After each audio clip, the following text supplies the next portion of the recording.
brought to you by KR Mangalam University.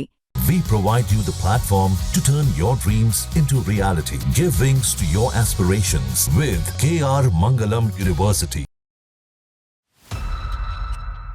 नमस्कार, मैं हूं आपका दोस्त विजय विद्रोही और आप देख रहे हैं हमारा खास कार्यक्रम विजय फैक्टर। तो क्या अब अरविंद केजरीवाल राज्यसभा में दहाड़ते हुए दिखाई देंगे? क्या अगले साल केरल विधानसभा के चुनाव में अब प्रियंका गांधी की बहुत बड़ी भूमिका रहने वाली है? क्योंकि प्रियंका गांधी ने अपनी चुनावी परीक्षा, अग्नि परीक्षा पास कर ली है। ये दो बड़े सवाल इसलिए उठ रहे हैं क्योंकि आज ही 5 विधानसभा सीटों के उपचुनाव के नतीजे आए हैं और इन नतीजों ने ये कुछ सवाल उठाए हैं। बीजेपी को तगड़ा झटका लगा है, खास तौर से गुजरात में और बंगाल में तगड़ा झटका लगा है, इसकी भी विवेचना करेंगे। सबसे पहले हम अरविंद केजरीवाल की बात करते हैं।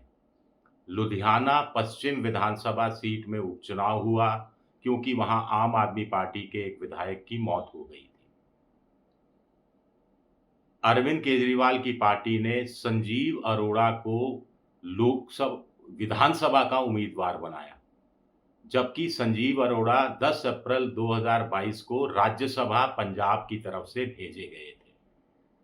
अब वो चुनाव जीत गए हैं। दूसरे नंबर पर कांग्रेस रही, बीजेपी तीसरे नंबर पर रही।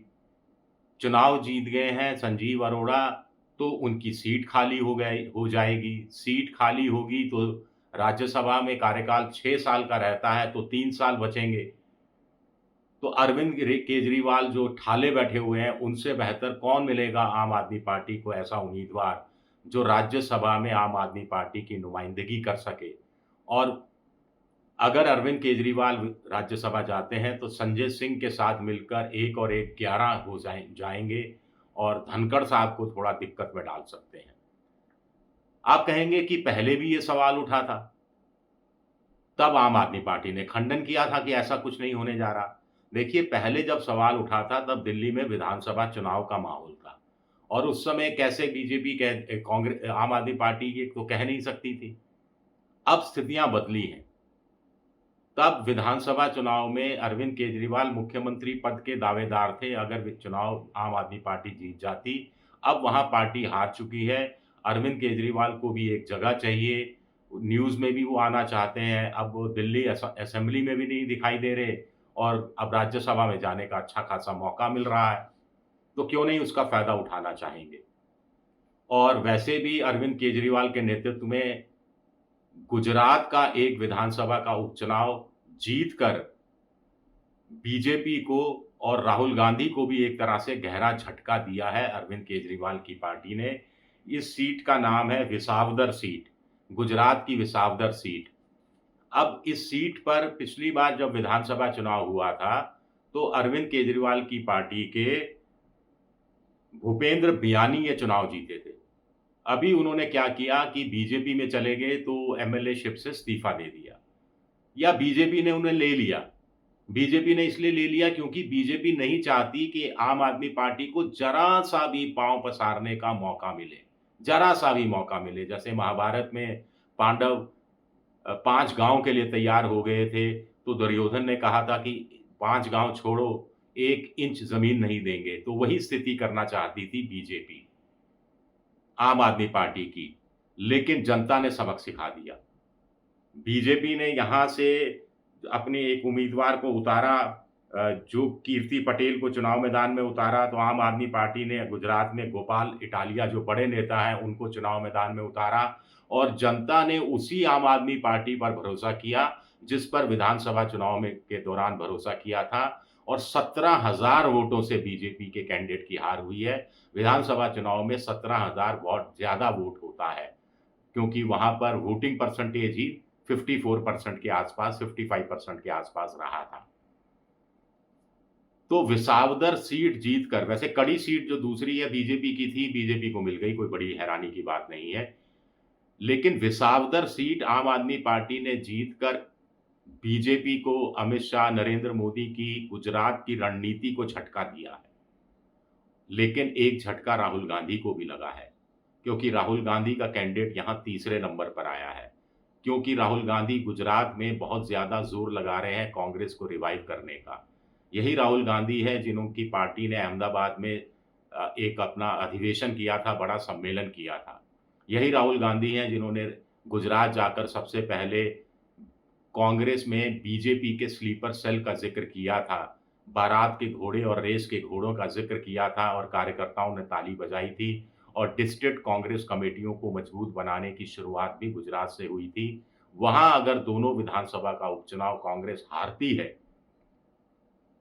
तो राहुल गांधी को और ज़्यादा कड़ी मेहनत की ज़रूरत है, क्योंकि बड़े ज़ोर-शोर से राहुल गांधी दावे करते रहे हैं कि अगली बार तो वो गारंटी देता हूँ, लिख कर ले लीजिए, अगली बार विधानसभा चुनाव हम 100% जीतने वाले हैं। लेकिन अगर आम आदमी पार्टी अलग चुनाव लड़ती है और कांग्रेस अलग चुनाव लड़ती है, तो बीजेपी के लिए राह गुजरात में आसान हो जाएगी।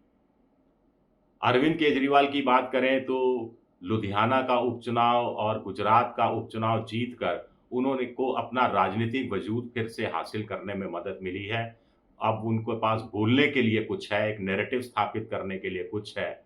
एकला चलो रे की नीति पर वो वैसे ही चल रहे हैं। साफ तौर पर वो कह चुके कि इंडिया गठबंधन से उनका कोई लेना-देना नहीं है। बिहार की 243 विधानसभा सीटों पर भी अकेले चुनाव लड़ेंगे, इस बात का ऐलान भी संजय सिंह कर चुके हैं। वो अलग बात है कि 243 कैंडिडेट कहाँ से लेकर आएँगे, लेकिन माहौल बनाने के लिए, छवि चमकाने के लिए, थोड़ा ऑप्टिक्स के लिए ये दोनों विधानसभा चुनाव में जीत बड़े मायने रखती है। आगे हम बीजेपी की बात करें कि कैसे उनको तगड़ा झटका लगा है, उससे पहले प्रियंका गांधी की बात कर लेते हैं। वायनाड केरल की लोकसभा सीट है, उसके तहत एक सीट आती है निलंबुर।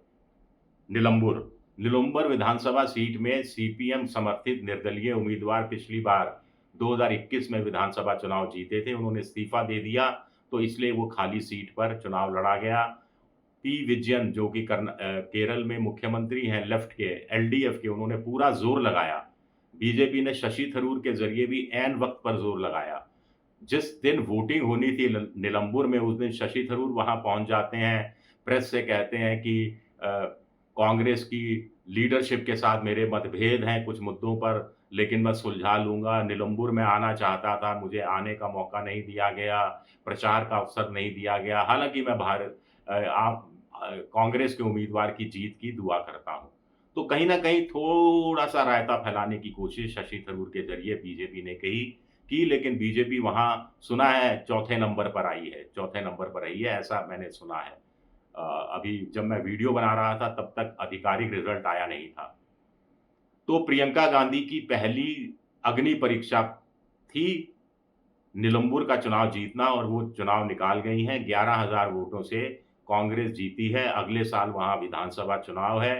कांग्रेस लोकसभा की करीब-करीब सारी सीटें पिछले लगातार 2 बार से जीतती रही है। विधानसभा चुनाव वो लगातार 2 बार हारी है। तो इस बार कांग्रेस के सामने अच्छा मौका है और विधानसभा उपचुनाव में जीत के बाद माना जा रहा है कि प्रियंका गांधी का उत्साह भी जगेगा और वो केरल में विधानसभा चुनाव को लीड करती हुई दिखाई देंगी। आगे चलें, पश्चिम बंगाल। कालीगंज में मुकाबला था, टीएमसी वर्सेस बीजेपी के बीच मुकाबला हुआ और अच्छी खासी तादाद से टीएमसी की उम्मीदवार ये चुनाव जीत गई।